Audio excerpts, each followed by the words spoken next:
Hello, welcome. We are going to be looking at some binomial experiments and calculating binomial probabilities with the Ti-83 or Ti-84 graphing calculator. Example 4.15 from the class notes says that during the 2021-2022 NBA season, Robert Williams III of the Boston Celtics had the highest field goal completion rate in the league. He scored with 72.6% of his shots. Suppose you choose a random sample of 80 shots made or attempted by Robert during the 2021-2022 season. Let X equal the number of shots that scored points.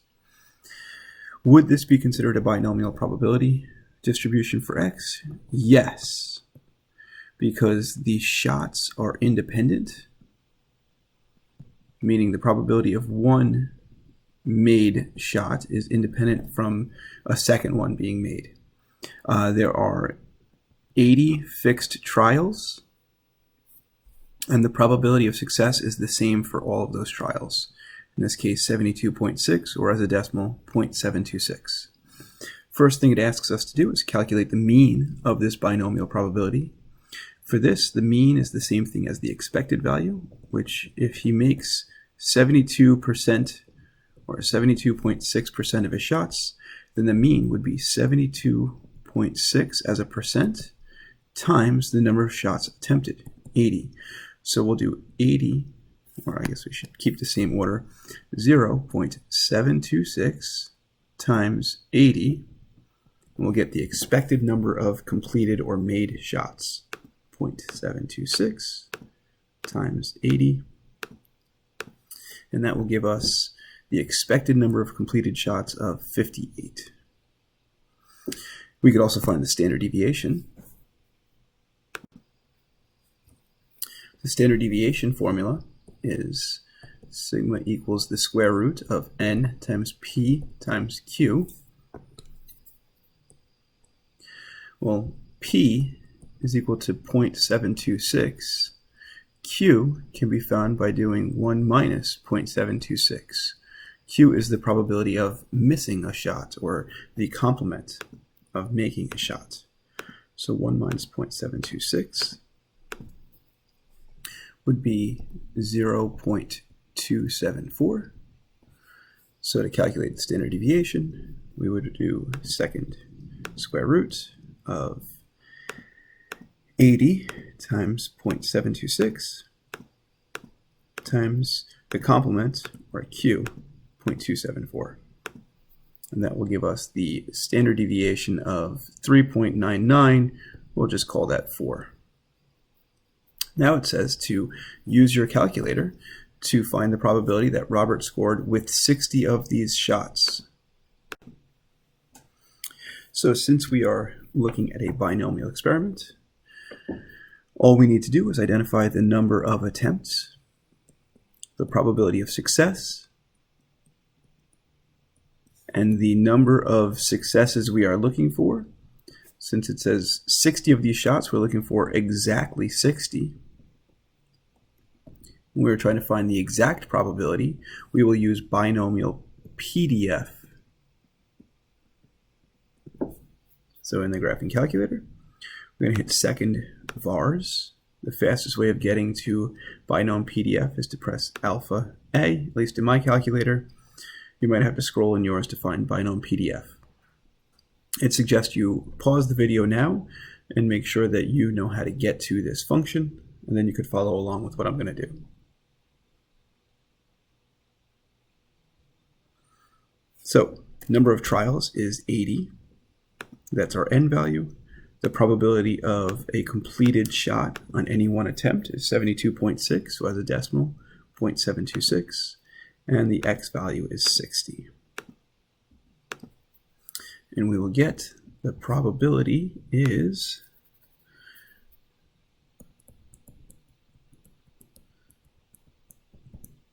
0.0911.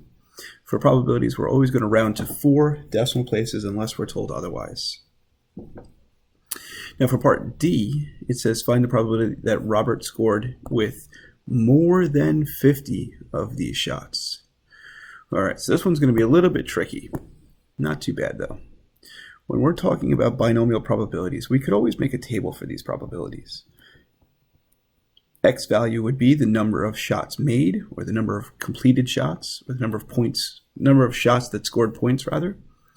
We could list all these out from 0 through 80 because there are 80 attempts made in this example. Since we want more than 50, let's look at the values that would be more than 50. 49, 50, 51, all the way up to 80. So more than 50 would be all the values 51 or bigger, 51 or higher, 51 to 80. So we can find the probabilities of 0 through 50 using the binomial CDF function. Remember that CDF represents the cumulative probabilities. Cumulative is like up to and including. So to find more than 50, the probability that x is greater than 50, which is the green highlighted colors in the table, we can do 1 minus the binomial CDF.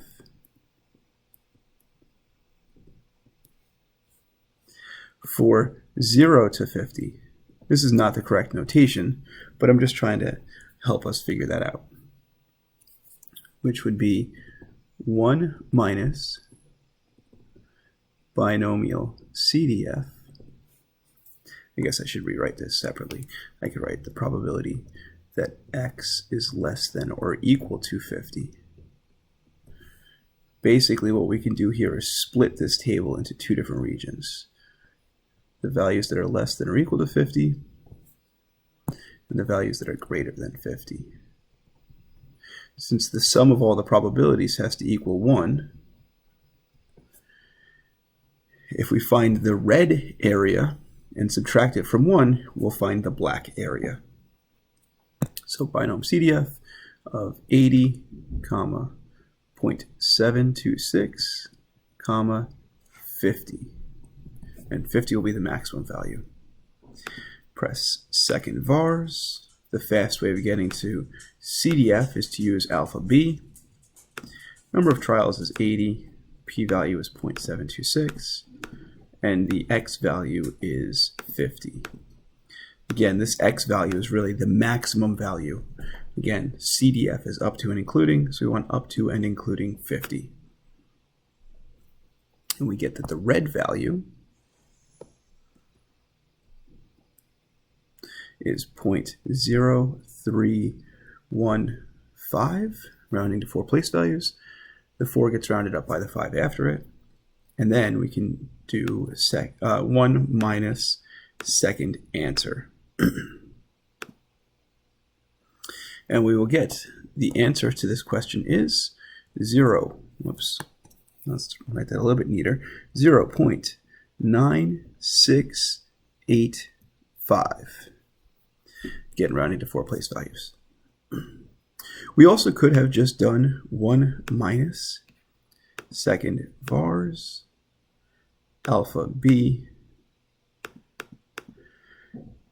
We actually just type this all in one fell swoop.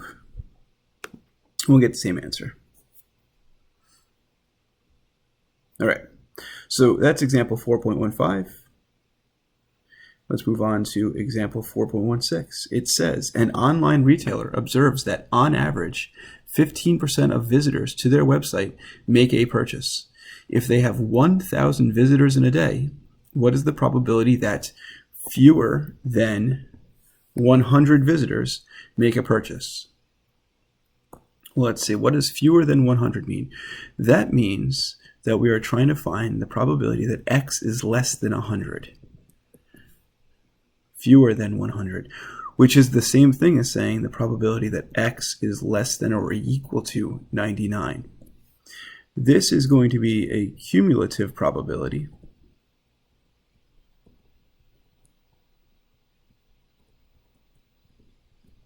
Because we want up to and including 99 purchases, or 99 customers make a purchase. So we can do this rather quickly. Second vars, binomial CDF, because we're looking for the cumulative probability.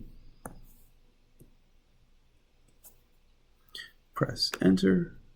In this case, we have 1,000 visitors, so our n value is 1,000. Our probability of a purchase is 0.15, and the highest x value that we want is 99. And we get, ooh, this strange one. What does this strange thing mean here? Well, 1.26 e negative 6. This is our scientific notation for the answer. So scientific notation is our calculator's way of saying that this number is very small or very big. The negative exponent means that we're going to move the decimal place 1, 2, 3, 4, 5, 6 places to the left. So we will add the decimal point here and add as many zeros as we need to. In this case, our answer is 0.1234, and then the number 1. The probability of fewer than 100 purchases made is essentially 0, but not actually equal to 0. It's just a very small probability. All right, example 4.17 says, a software company estimates that 20% of its customers will renew their subscription. If they have 50 customers, what is the probability that at least 10, let's go with a different color here, at least 10 will renew? Well, what does at least 10 mean? At least 10 means 10 or more. So again, we can separate our probabilities into two different regions. Those that are less than 10 and those that are greater than 10. So to find 10 or more, we can set, at least 10 means 10 or more. So yeah, we could find more than 10.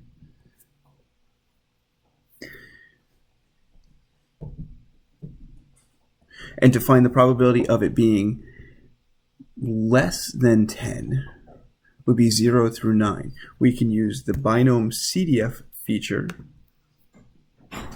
to find it being less than, 9 or less. We have 50 customers with a probability of success of 0.2. And we are looking for 9 or less. So we're using the binomial CDF, the cumulative function. We can find the probability of the 0 through 9 as 0.4437. So to find the probability of it being 10 or more, we would do 1 minus 0.4437.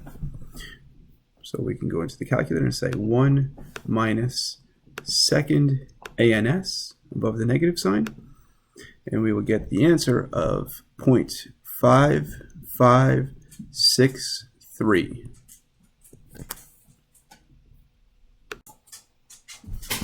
All right, we've got one last example here. Example 4.18 says, a light bulb manufacturer claims that their light bulbs have a defect rate of 5%. If a box contains 20 bulbs, what is the probability that exactly 2 bulbs are defective? Well, if we're looking for exact probabilities, we'll use the binomial PDF. I'll show two different ways of calculating this particular question. For this one, we know that there are 20 trials. We know that the probability of a light bulb being defective is 0.05, and we want the x value to be exactly 2. So we'll hit second vars, alpha math, to bring up binomial PDF. Number of trials is 20. The probability of success, in this case success meaning a defective light bulb, we want exactly 2 of them. We will get the probability that x is equal to 2 is 0.1887. All right, second way of thinking about this, having a success be a defect is weird. What if we had a success being a non-defective light bulb? Or a good light bulb? Well, that means that 95% of the light bulbs are good. So if 95% of the light bulbs are good, we can let P equal 0.95. And if we want exactly 2 defective, that means that we want 18 that are good. And I'll show you that we'll get the same exact value here. Actually, I probably should have left that there. That was the previous calculation. Now we'll do second vars, alpha math, 20. But in this case, we want a success rate of having good good light bulbs being 95%. And we want 18 good light bulbs. And you'll see that we'll get the same exact calculation. All right, so in review, we have 3 main types of questions. If we are being asked to find the probabilities for exact outcomes, we're going to use binomial PDF. If we are being asked to find up to and including, we'll use the binomial CDF. And if we were being asked to find more than, let's say, x, we will do 1 minus binomial CDF of x minus 1, or 1 less than whatever it is we want to find. Thanks for watching.